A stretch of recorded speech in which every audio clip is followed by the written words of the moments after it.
बहुत दफ़ा जब हम बेकिंग करते हैं शो पे भी, तो आपको बताती हूँ कि हर चीज़ नाप तोलना बहुत ज़रूरी है।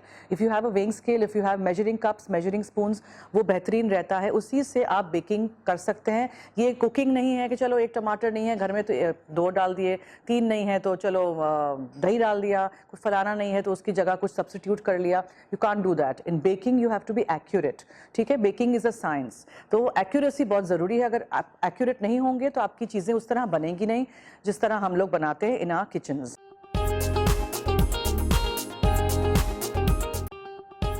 मज़ीद मज़ेदार रेसिपीज़ देखने के लिए सब्सक्राइब करें हमारा यूट्यूब का चैनल मसाला टीवी रेसिपीज़।